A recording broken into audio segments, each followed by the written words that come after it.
All right, let's talk about a feeling we all know way too well. That feeling of being completely drained and unmotivated after, getting lost in our phones. And more importantly, we're going to break down what you can actually do about it. So let's start right here with this feeling that is just so universal. You know the drill. You pick up your phone for one quick thing, maybe to check a text or the weather, and then bam, 10, 15 minutes have just evaporated into this blur of apps and feeds. You can't even remember why you picked the thing up in the first place. Okay, so here's the most important thing to get right off the bat.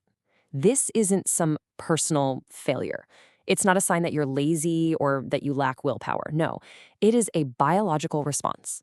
Your brain is just doing what it's been trained to do by the constant drip, drip, drip of stimulation from our devices all day long. So let's actually get into the science of it. To really wrap our heads around what's going on, we kind of need to look at why our phones have such a powerful, almost magnetic hold on us. Now look, most of us have heard of dopamine, but it's usually got this reputation as the pleasure molecule. That's not really the whole story. A much better way to think about it is as the pursuit molecule or the motivation molecule. It's the chemical that actually gets you off the couch to seek things out, to go chase your goals. And this is the absolute core of the problem. Your brain's dopamine system, it doesn't really know the difference between a big, meaningful, long-term goal and the cheap, unpredictable little hit you get from a notification. To your brain, it's all just a reward to be chased. Okay, let's build on that with a really powerful analogy that I think perfectly shows how we're spending this vital mental resource every single day.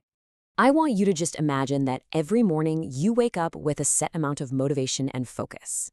Think of it like a dopamine bank account, right? You've got a certain balance in there ready for you to spend for the day. So every time you do something that requires real effort, like you resist a distraction or you sit down and think deeply about something, you're basically making a deposit. You're saving your focus for what really matters. But every time you give in to that ping, check a notification, or just mindlessly scroll, you're making a small withdrawal. And here is the real kicker. For so many of us, what's the very first thing we do when we wake up? We check our phones. We are literally starting the day with a motivation deficit, a dopamine overdraft. And then we spend the rest of the day wondering why we just can't seem to concentrate on anything important. Okay, so that's the problem. It's a bit of a downer, I know. But how do we get out of this deficit? How do we start rebuilding our brain's natural ability to focus and to actually get things done?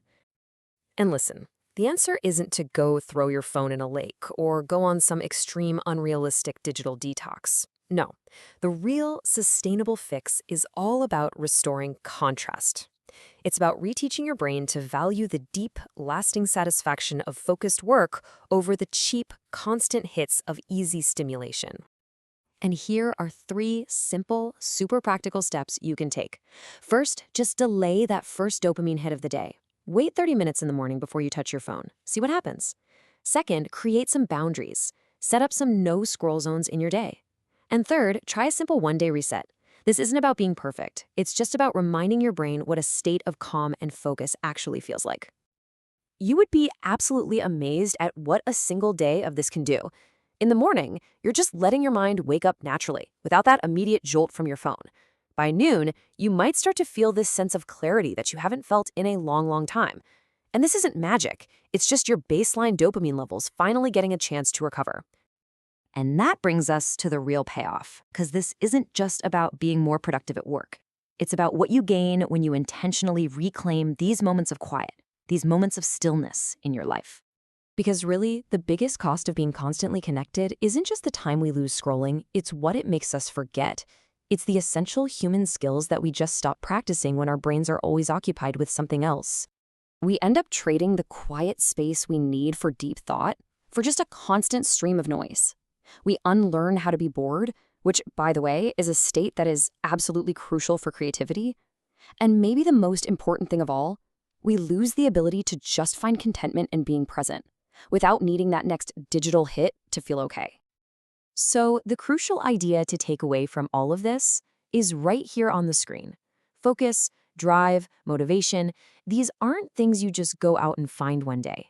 They are precious, they are finite resources that you have to actively guard and protect from all the noise of the modern world. And that is the final powerful idea here.